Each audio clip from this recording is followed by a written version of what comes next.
지난 10월 26일 대원군의 사저이자 명성왕후가 별궁으로 사용했던 운영궁이 4년간에 걸친 보수공사를 마치고 일반에게 공개됐다. 별궁이란 왕비가 될 규수가 임시로 머물던 궁으로서 가래식을 올리기 전에 갖가지 궁중법도를 익히던 곳이다.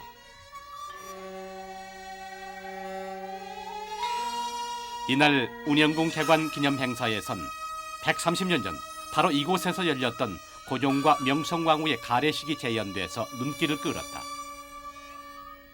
국헌인 가래식을 통해서 만백성의 공모가 돼 임금 가장 가까운 곳에서 역사의 또 다른 이면을 장식했던 여인들. 그들은 조선시대 왕비였다.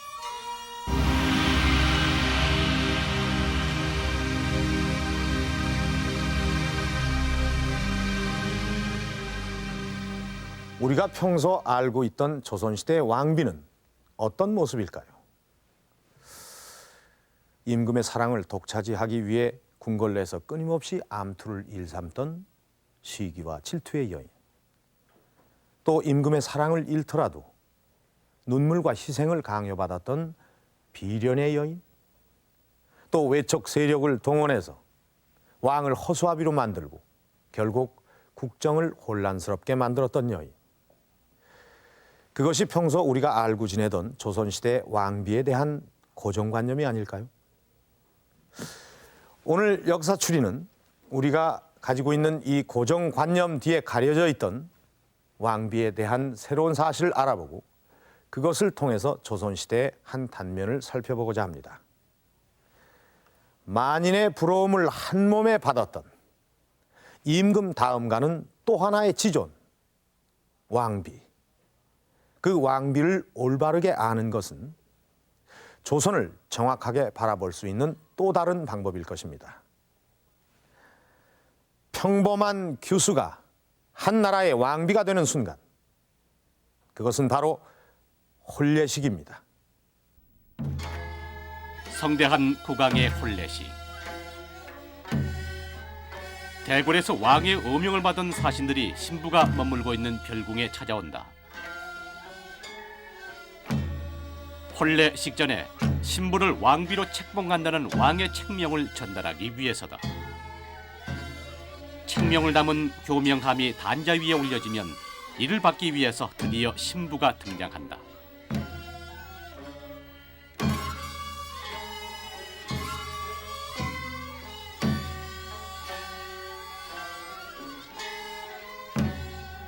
민치록의 딸 민자영을 조선 제26대 왕비로 맞이한다는 책명이 선포되고 신부가 4번 절로 이 뜻을 받아들임으로써 드디어 왕비로 책봉된다.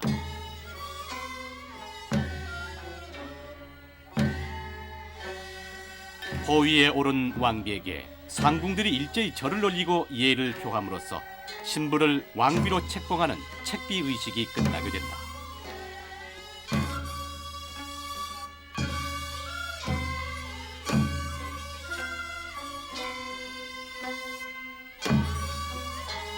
이어서 혼례식 또 하나의 절차 친형 의식, 즉 국왕이 왕비를 궁궐로 맞아들이기 위해 별궁에 직접 행차하는 의식이 치루어진다.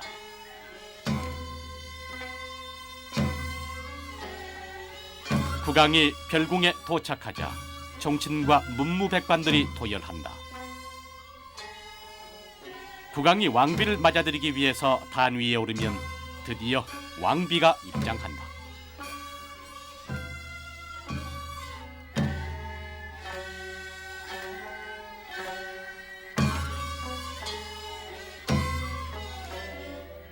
왕과 왕비가 단위에 올라서고 왕이 혼례의 상징인 기러기를 받침으로써 전한례를 마치게 된다.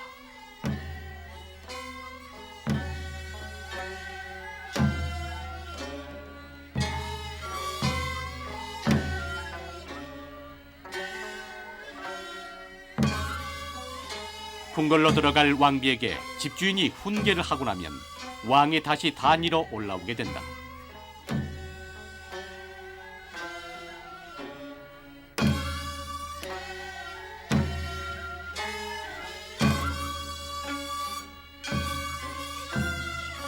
이제 국왕과 왕비가 나란히 보위에 오르고 문무백관이 국궁례를 올림으로써 친형 의식이 끝나게 된다.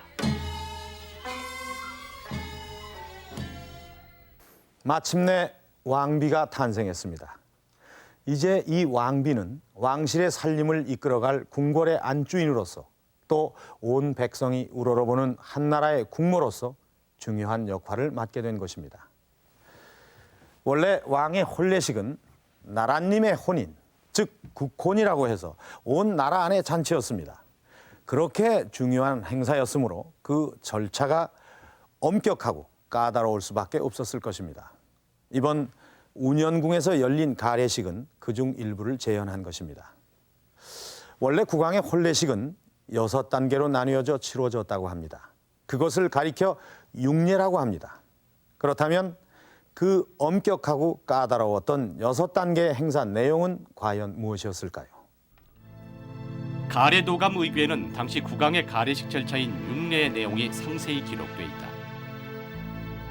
별궁에 사신을 보내 청혼하는 납치의식, 청혼에 응해준 것에 대해서 예물을 보내는 납징의식, 가례 날짜를 정하는 고기의식, 왕비를 책봉하는 책비의식, 그리고 국왕이 별궁에 가서 왕비를 맞이하는 친형의식이 있었다. 마지막으로 국왕과 왕비가 궁중에서 첫날 밤을 치르는 동례연 등 6가지 단계의 의식이 있었다. 이번 운영궁 개관 행사 당시 재현된 가례식은 육례 중 책비의식과 친형의식만이 재현된 것이다. 그런데 국조 오례의에 따르면 육례 중 친형을 치를 때 왕비는 사신이 왕을 대신해 맞이하도록 돼 있으나 조선 역대 왕들은 모두 친히 왕비를 맞았다. 그 이유는 무엇일까?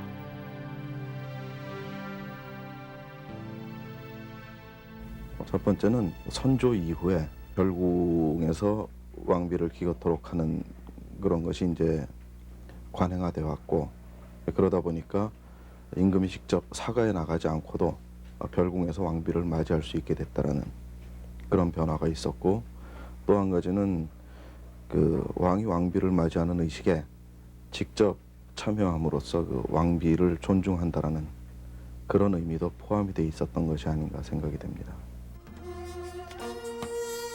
가례도감 의궤에는 친형 의식을 마친 왕과 왕비가 동례연을 위해서 궁궐까지 행차하는 모습이 자세히 담겨 있다.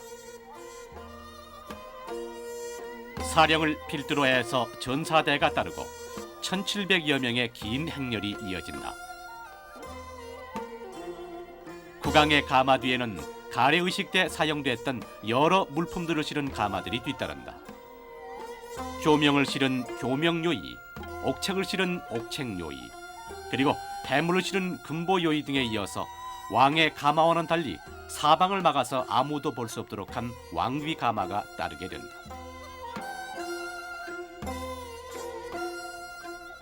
그 엄격했던 왕실의 혼례 절차를 글과 그림으로 빠짐없이 언급하고 있는 책이 바로 이 가례도감 의궤입니다. 이 책을 보면은 당시의 행사 절차뿐만이 아니라 행사 각 단계에서의 필요했던 물품들, 또 왕비가 어떤 옷을 입었고 화장은 어떻게 했고 머리의 장식에는 어떤 것을 이용했는지까지 상세하게 밝히고 있습니다. 그런데 왕비의 옷이 참 어마어마합니다. 한나라 왕비로서의 권위와 품위가 옷 한 벌에 모두 담겨 있는 것 같습니다. 그래서 그런지 옷의 종류가 굉장히 많아 보이는데요. 저 옷을 입고 과연 불편하지 않았을까요?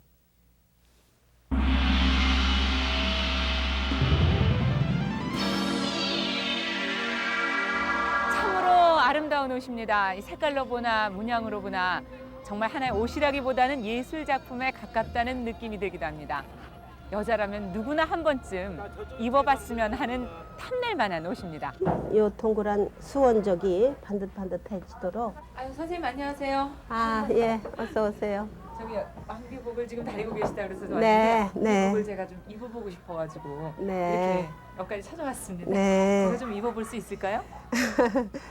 네, 하여튼 이 왕비복은요, 보가 이제 4개가 달리게 돼요. 등하고 이 가슴하고 어깨 양옆에 손톱이 5개 달린 용이 원형으로 틀고 있어서 이 흉배를 이 보를 오조월령보라 그래요. 그래서 이것이 4개 달리고요.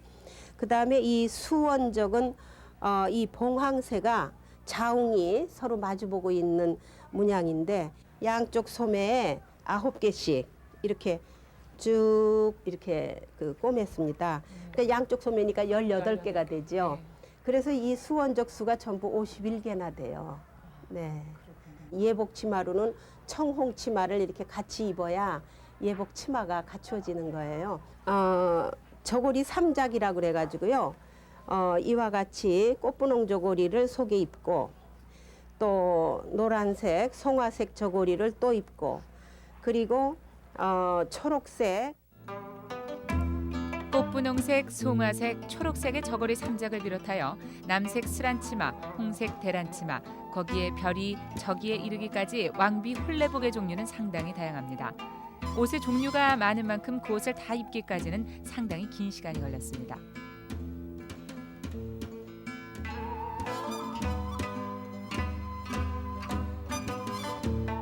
대수라 불리는 머리 장식에서 석이라고 불리는 신발까지 옷의 종류는 모두 23가지에 달했으며 그 옷을 모두 합친 무게는 무려 10.5kg이나 나갔습니다.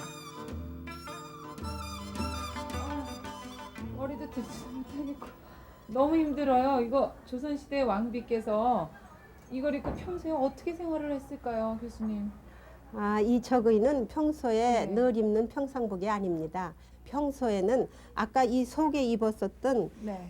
당이가 있었죠. 예, 초록색 당이요. 이쪽에 예. 보이는 여기 초록색 당이와 그 스란치마 거기까지만 평소에 입었습니다. 네. 그러니까 이 위에 입은 것은 완전히 예복이죠.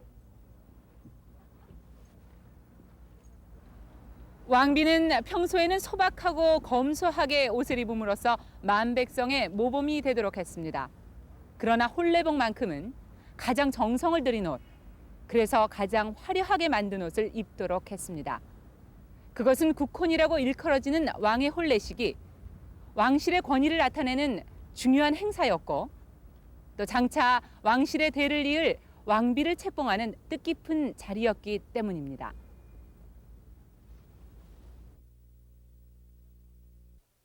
정영실 씨 고개가 좀 아팠겠는데요. 옷의 무게가 10.5kg나 된다고요. 그렇지만 그 왕비의 홀례복이 정영실 씨에게 아주 잘 어울리는 것 같습니다. 우리는 그 왕비의 홀례복을 통해서 조선시대의 뛰어난 미적 감각을 엿볼 수 있는 순간이었습니다. 그렇게 정교하고 격조 높은 솜씨라면 세계 어느 나라 궁중 홀례복과 비교해도 손색이 없을 정도로 아주 수준 높은 옷이라는 생각이 들었습니다.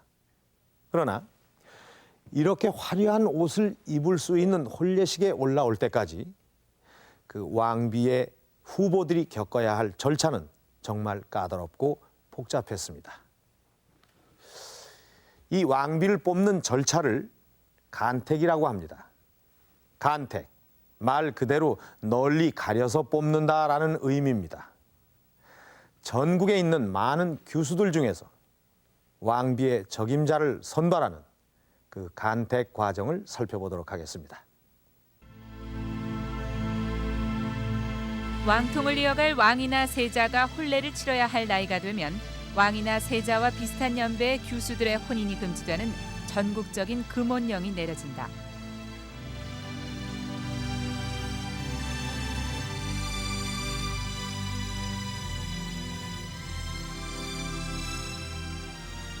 누구나 금혼령의 적용 대상이 되는 것은 아니었다. 이 시성을 가진 처자나 왕대비나 대왕대비와 근친에 해당하는 처자들은 금혼령에서 제외된다. 금혼령 반포에 이어서 전국에서 처녀단자를 받아들인다. 처녀단자의 양식을 보면 어디에 사는 누구인지 성명을 쓰고 생년월일을 밝히도록 했으며 위로 4대에 걸친 조상의 이름까지를 적도록 하고 있다.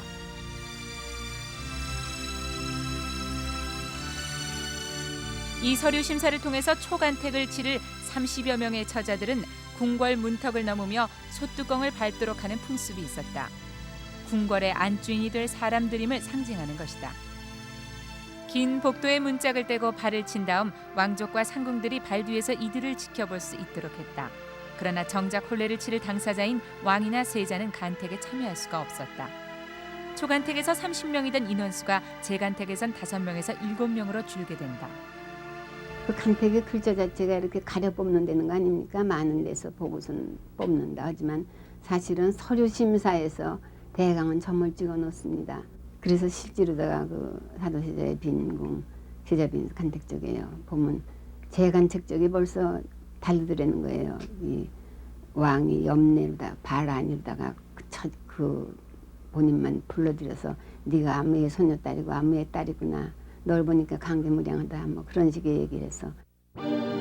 재간택 과정을 거쳐서 3명의 처자가 3간택의 후보로 올라온다. 여기서 마지막으로 결정된 1명의 후보가 가례식을 거쳐서 왕비로 탄생하는 것이다.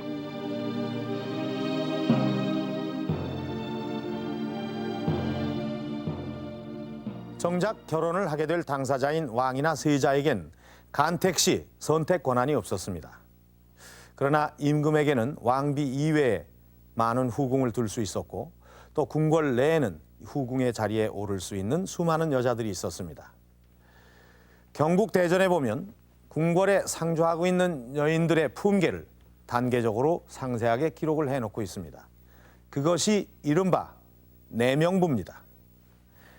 이 표를 보면은 왕비는 품계를 초월해서 내명부를 관리할 수 있는 위치에 있고 정일품 빈에서부터 종사품 수곤에 이르는 후궁이 있습니다.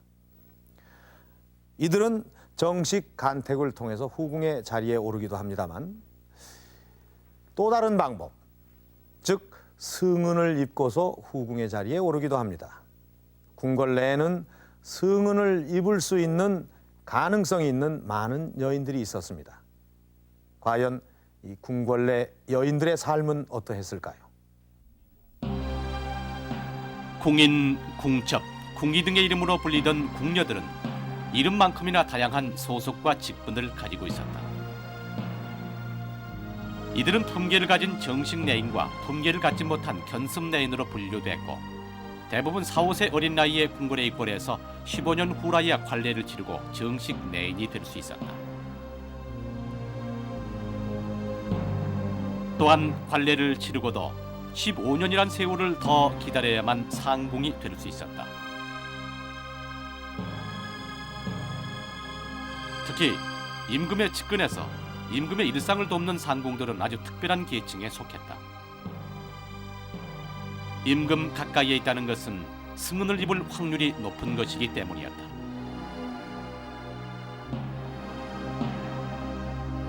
궁궐에 들어오는 처자들은 임금에게 승은을 입을 가능성을 지니고 있었기 때문에 숙성한 나이에 궁궐에 들어오게 되는 경우 처녀 감별이 행해졌다.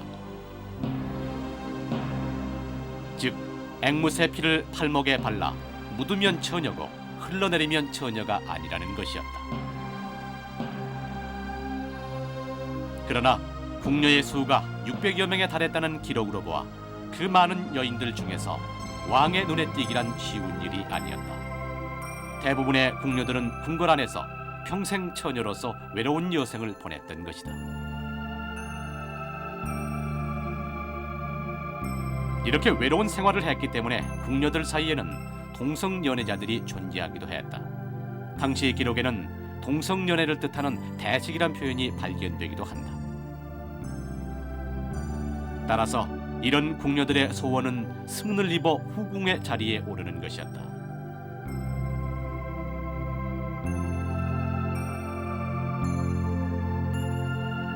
승은을 입게 되면 꼭 후궁에 오르지 못하더라도 특별 대우를 받을 수 있는 기회가 부여됐던 것이다. 또한 승은을 통해 왕손을 낳게 되면 왕실 족보인 선원보에 오를 수 있을 만큼 승은은 하룻밤 사이에 이들의 운명을 돌려놓을 수 있는 기회였다. 조선조에는 정식 가례를 통하지 않고 승은을 통해 세자를 낳아서 그 세자가 왕위에 오른 7명의 후궁들이 있었다. 이들의 신인은 종묘가 아닌 칠궁에 따로 모셔져 있다. 정식 왕비는 아니었지만 가까이서 임금을 모시고 왕통을 이었던 후궁들에 대한 예의를 갖추고 있는 것이다. 사도세자의 생모 영빈이 씨를 비롯해서 경종의 생모 희빈장씨 등이 모셔진 칠궁의 모습은 높은 담장 속 궁중 여인들의 삶을 엿보게 하고 있다. 베일에 쌓여있는 조선시대 구중궁궐의 한 단면을 엿볼 수 있었던 대목입니다. 그렇다면 그 많은 여자들 중에 누가 과연 임금의 눈에 들 수 있었을까요? 그 이유는 다양하겠지만 아마 미모도 한 몫을 했을 겁니다. 왕비 간택 시에도 가문과 덕성이 강조되긴 했지만 미모도 중요한 조건이 됐습니다. 이것은 실제 당시의 기록을 통해서 확인할 수가 있습니다. 세종 11년 8월 임금이 신하들에게 이렇게 말합니다. 세자빈을 간택하는 데 있어서 가문과 덕성은 지극히 중요한 조건이요. 허나 자색이 예쁘지 않다면 이 또한 훌륭한 규숙감이라고 볼 수 없소. 창덕궁으로 처녀들을 불러 직접 심사하게 하면 어떠하오. 그러자 한 신하가 이렇게 아뢰입니다. 하오나 전하, 그러하오시면 혹시 자색에 치우쳐 마음의 부덕함을 보지 못할 우려가 있사옵니다. 먼저 처녀들의 집을 방문하여 후덕한 처자들을 선발한 후 그들을 다시 창덕궁으로 불러 모아 자색을 살피심이 어떠하올런지요. 윤허하시옵소서. 자색에 대해서 상당한 논란이 있었음을 알 수 있습니다. 그렇다면 자색이 뛰어나다는 조선시대 미인의 조건은 무엇이었을까요?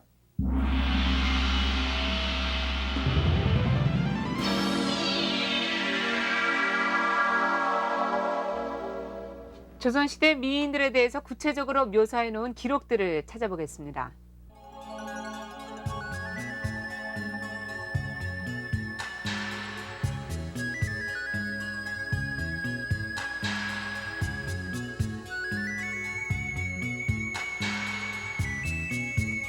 조선의 미인의 모습을 이 조선시대 문헌을 통해서 정리를 좀 해봤습니다. 같이 보시죠. 조선시대 미인의 조건은 살결은 옥처럼 투명하고 희다. 그리고 눈썹은 가늘고 수나미가 앉은 모양이다. 볼은 복숭아 빛깔을 닮아서 발그레하다. 입술은 앵두처럼 빨갛다.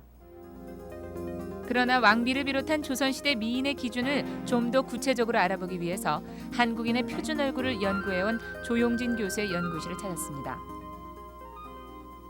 이 현대는 이제 저희가 아무래도 서구화된 미인관을 가졌다 이렇게 말할 수 있겠죠. 서구화된 미인관이란 말은 이마가 좀 이렇게 넓고요, 잘 이렇게 볼록하고, 그리고 눈이 크고 쌍꺼풀이 있고, 그다음에 코가 약간 높고 입술이 좀 약간 두툼하고, 그리고 광대뼈 있는 부분, 얼굴의 이 가운데 부분이 커서 얼굴이 활달한 인상을 주는, 그리고 조선시대에는 이제 얼굴이 납작해서 소극적이고 이렇게 고즈넉한 이런 인상을 좋게 봤습니다. 네.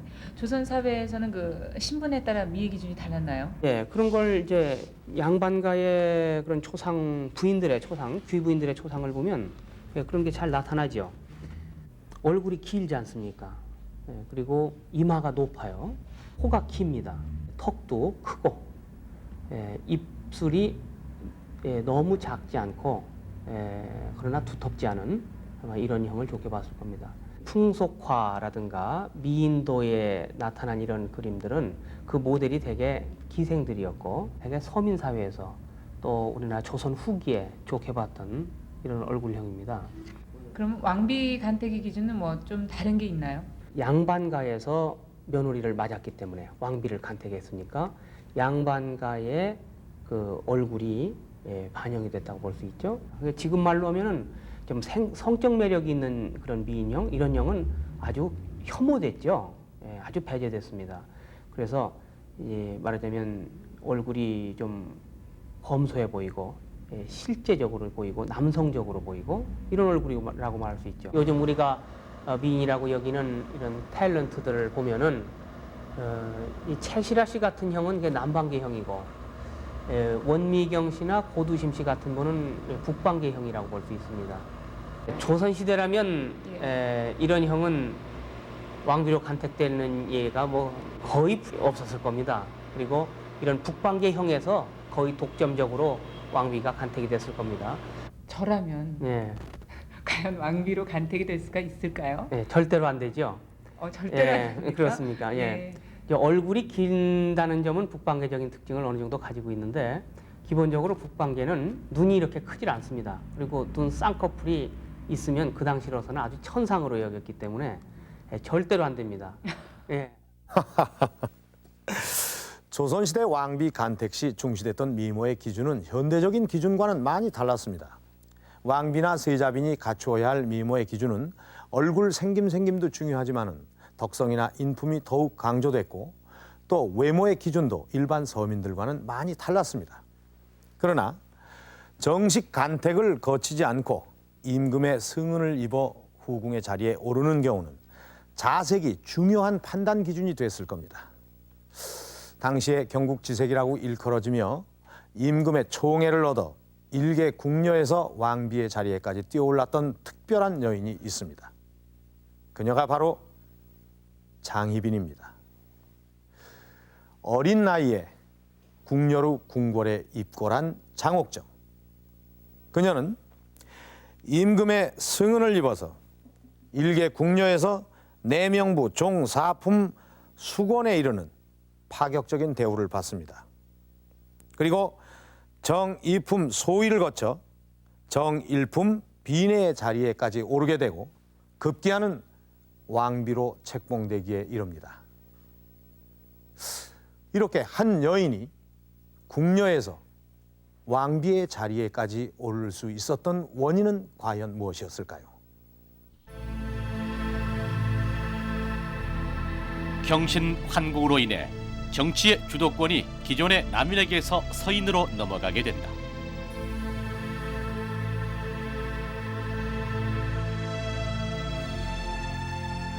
남인 세력의 몰락으로 가세가 기울게 된 장옥정은 생계를 위해서 어린 나이에 궁녀로 입궐하기에 이른다.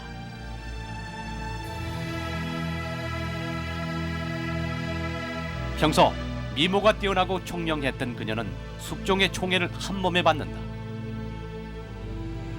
그러나 입궁 7개월 만에 서인 세력의 견제로 궁궐에서 쫓겨난다. 서인 세력의 후원자였던 대왕 대비가 죽자 그녀는 다시 재입궁한다.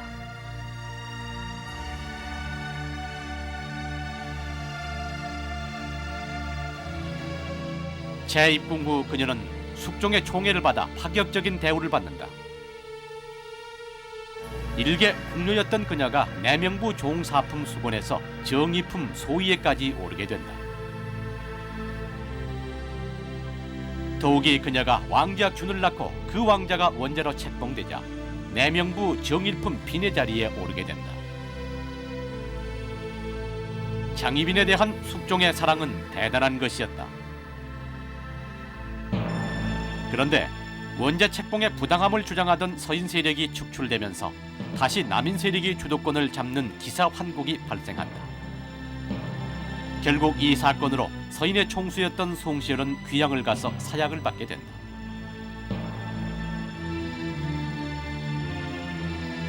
남인이 정국의 주도권을 장악하면서 장희빈은 더욱 승승장구할 수 있었다.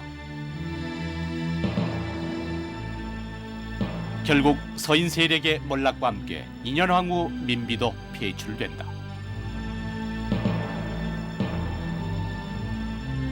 그 사이 3년 반 동안 왕비 자리를 장희빈이 차지한다. 빈에 이어서 왕비까지 오른 것이다. 서인 세력을 중심으로 인현왕후 복위 운동이 전개된다. 결국 갑설 황국으로 서인이 다시 집권하게 되면서 인현왕후가 복위되고 장희빈은 다시 빈으로 강등된다. 수세에 몰린 장희빈은 인현왕후를 음해하기 위해서 주술을 걸기도 했다. 그래서인지 인현왕후는 인현녀를 시름시름 앓다가 결국 복위한 지 7년 만에 승하하고 만다. 인현왕후가 죽자 숙종은 장희빈에게 신당을 설치해서 무고했다는 죄목으로 사약을 내린다. 비슷한 시기에 전혀 다른 신분으로 궁궐에 들어왔던 두 여인은 두 달여 사이로 함께 생을 마감한 것이다. 장희빈이 책비되고 또 사사되는 이러한 일련의 사건은 단순히 여자들의 질투라든지 이 사건으로만 봐서는 역사를 미시적으로 이해하는 것입니다. 더 우리가 이 사건을 정확하게 파악하려면은 그 두 여인을 밀고 있었던 배후의 정치 세력과 연계선상에서 설명되어야 옳은 설명인 것 같습니다. 지금까지 우리는 장희빈과 인현왕후의 갈등을 한 왕을 사이에 두고 두 여인이 벌였던 시기와 질투 뭐 이런 것쯤으로 알고 있었습니다. 그러나 장희빈과 인현왕후의 갈등 배경에는 당시 전개됐던 환국이라는 정치 상황과 또 두 여인의 왕비 등극 과정이 일치하고 있다는 사실을 알 수가 있었습니다. 이렇듯 조선시대 새로운 비비인의 등장은 조선 정치사의 흐름을 바꿔놓기도 했고, 이 때문에 왕비 책봉의 배경을 이해하는 것은 조선의 정치 판도를 알아보는 또 다른 방법이 되기도 하는 것입니다. 이렇듯 조선의 왕비들은 궁궐의 안살림만을 맡아서 보던 수동적인 존재가 아니었습니다. 그들은 왕과 더불어 정치와 밀접한 관계를 맺기도 했으며 더러는 직접 정치 일선에 나서는 경우도 있었습니다. 그것은 수렴청정이라는 정치 형태를 통해서 나타납니다. 수렴청정이란 국왕이 어린 나이로 즉위를 했을 때 왕실의 최고 여자 어른이 발을 들이우고 대리 정치를 실시함을 뜻한다. 12세에 즉위한 명정 초 문정왕후가 섭정을 실시하면서 기본 틀을 갖춘 조선시대 수렴청정의 역사는 순조 때 정순왕후에 와서 그 내용이 구체화되기에 이른다. 정순왕후 섭정 당시 제정된 수렴청정 절목에는 당시 실시된 수렴청정의 절차와 방법을 상세히 밝히고 있다.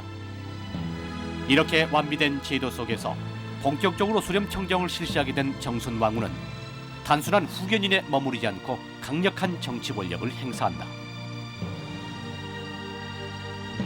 영조의 계비였던 정순왕후는 영조가 사도세자를 죽음으로 몰아넣은 일을 정당화하는 데 정치력을 모은다. 그러나 정조는 생부인 사도세자가 억울한 죽임을 당했다고 생각함으로써 정순왕후와 정치적 대립을 보인다. 그러던 중 정조가 갑자기 서가하고 순조가 어린 나이로 등극하자 정순왕후가 수렴청정을 실시하게 이른다. 그녀는 영조에 대한 의리를 전국 운영의 기본 방향으로 설정하고 정조를 지지하던 시파 세력을 강력하게 탄압하기에 이른다. 내가 아녀자임에도 불구하고 국사를 돌보기로 결심한 것은 영조대왕의 성덕을 받들고 그 뜻을 이어받아 조정을 바로 세우기 위함이오. 해서 주상의 보령이 15세가 될 때까지 경들의 각별한 도움이 필요하다고 내 누누이 강조하질 않더이까. 헌데 들리는 소문에 의하니 불온한 무리들이 잡스런 마음을 품고 조정을 넘보는 일이 있다고 들었소이다. 대체 그 진상이 무엇인지 상세히 고하시오. 망극하옵니다. 마마. 신등이 불충하고 무상한 탓이옵니다. 나라가 하늘이 무너지는 아픔을 당했는데도 신등이 따라 죽지 못한 것은 오로지 종국을 호위하고 어리신 주상을 보좌하기 위해서였사옵니다. 허나 협잡한 무리들이 그 뜻에 거슬러 대체 영조대왕의 의리를 거스르는 그 협잡한 사람들이 누구란 말이오? 속히 알아내질 않소. 먼저 윤행임이라는 자를 단죄하심이 옳을 줄로 아옵니다. 윤가는 선왕의 총애를 빙자하여 조정의 신하들을 통제하고 자기 무리들을 모아 뒷날을 계획한다는 소문이 돌고 있사옵니다. 또한 최재공이란 자는 의리를 바꾸고 당을 모으는 한편 서학을 유입하여 민심을 교란시키고 있사옵니다. 바지가심이 옳은 줄로 아래옵니다. 이런 발칙한. 군영에도 문제가 심각하옵니다. 지금의 장용령을 움직이고 있는 자들은 호조의 재정난을 가중시키고 있을 뿐이며 영조 대왕의 의리마저 저버리고 있사오니 군영 자체를 개편하심이 옳은 줄로 아옵니다. 대체 이 나라가 어디로 가고 있단 말이오? 내 이자들을 결탄코 용서치 않으리다. 이 조정이 영조대왕께 보답하는 길은 하나도 의리이고 둘도 의리라 하였거늘 주상이 어리고 아녀자가 조정을 이끈다 하여 이 의리를 저버리는 자들이 있다면 결단코 용서할 수 없는 일. 이 자들을 영률로서 엄중히 다스려 그 죄를 영조대왕 영전에 고하도록 하시오. 자신을 스스로 여주 또는 여군이라 칭하며 여왕이기를 자처했을 만큼 정순왕후는 강력한 권력을 행사했던 것이다. 그러나 막강한 힘을 과시하던 정순왕후의 권력도 한시적일 수밖에 없었습니다. 수렴청정은 왕이 15세가 될 때까지만 실시하도록 규정되어 있었기 때문입니다. 따라서 정순왕후도 발을 내리고 정권을 내놓는 철렴이란 형식을 통해서 조정에서 물러나야 했습니다. 이렇게 철렴을 끝내고 순조가 즉위한 후 전국이 자신의 의도와는 반대로 돌아가자 정순왕후는 다시 정사에 관여하려고 합니다. 그것이 과연 가능한 일이었을까요?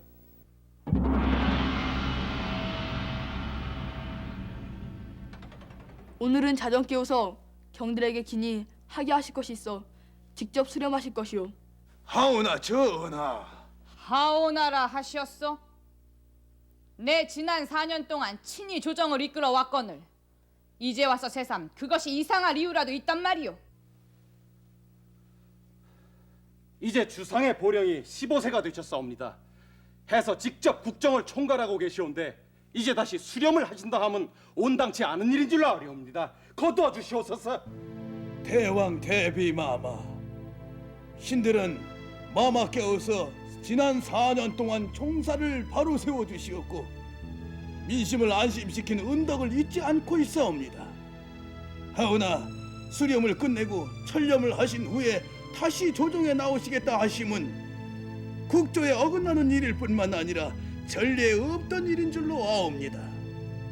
하여 신들은 어찌하면 좋을지 몸둘 바를 모르겠사옵니다. 허나 근자의 예사롭지 못한 기운이 조정 내에 감돌고 있다는 전가를 받았소. 영조대왕의 의리를 저버리자는 무리들이 다시 속출하고 있다는데 내 어찌 나란 일을 대충 보고만 있으란 말이오. 하오나 마마, 철렴하신 후에 이제 다시 조정에 나오신다 하시면 지난 4년간의 덕을 저버리는 길이옵니다.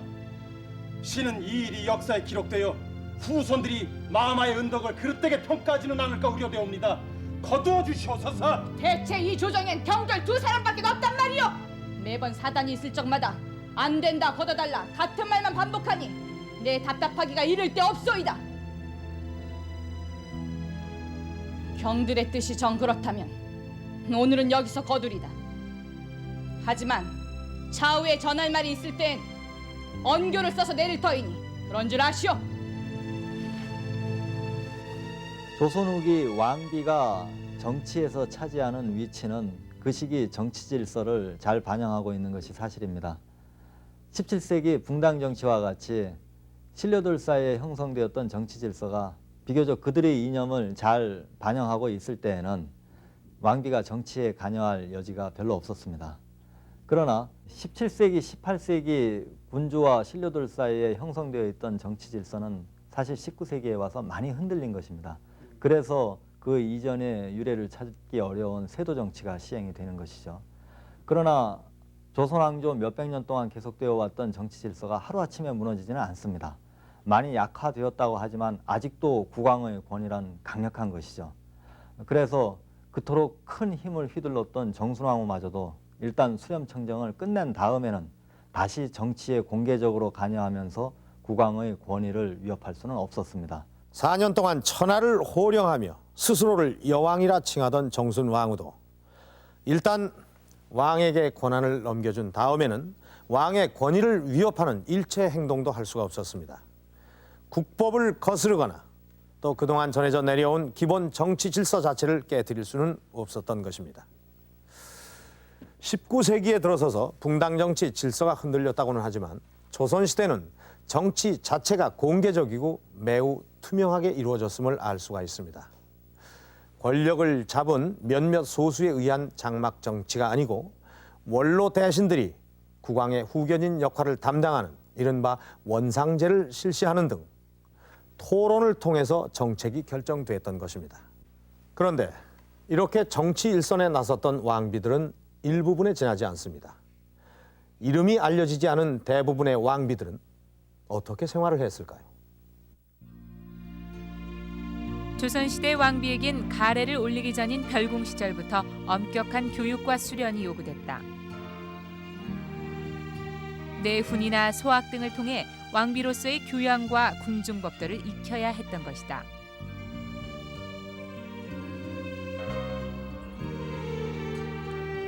별궁 생활을 마치고 궁궐의 안주인이 된 왕비가 평생 거처하게 되는 곳이 바로 대조전이었다. 죽는 날까지 대조전을 벗어날 수 없었던 왕비를 위로해서 대조전은 곤전정당, 즉 왕비를 위한 집이라고 불리기도 했다. 대조전은 왕과 왕비의 침실로서 궁궐 내 가장 지엄한 곳이다. 그 중에서 서원돌이라 불리는 서쪽의 방이 왕비의 침실이었다.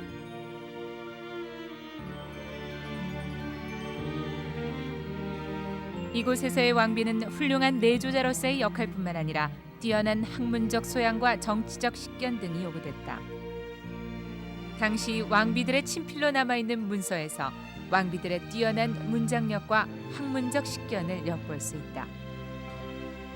조선시대 왕비들은 궁중 내에서 직접 누에를 치기도 했다. 왕비 스스로 한나라의 국모로서 백성들에게 모범이 되도록 노력했던 것이며 검소와 절약을 몸소 실천했던 것이다. 왕비를 검비로까지 불렀다는 당시의 기록은 조선시대 왕비에게 얼만큼 검소와 절약이 요구됐는지를 보여주고 있는 것이다. 조선시대의 왕비는 만백성의 모범이 되어야 할 한나라의 국모로서 근검 전략을 몸에 익혀야 했으며 또 왕의 훌륭한 내조자로서 끊임없는 교육과 수련을 쌓아야 했습니다. 또한 덜어는 왕을 대신해서 국정을 돌볼 수 있을 만큼 정치적인 식견도 넓혀야 했던 막중한 책임감을 짊어졌던 사람들입니다. 이들이 화려한 생활 속에서 사치와 시기와 질투를 일삼던 궁궐 내 사적인 존재가 아니라 전체 국정을 이해하고 또 나랏일을 걱정하던 대표성 있는 공적인 존재로서의 왕비였던 것입니다. 지금껏 우리는 조선시대의 왕비를 멜로드라마적인 시각으로 파악해온 것이 사실입니다. 이런 시각이 우리의 역사를 올바로 이해하는 데 장애물이 되어 왔는지도 모릅니다. 오늘 역사출이 여기서 마칩니다.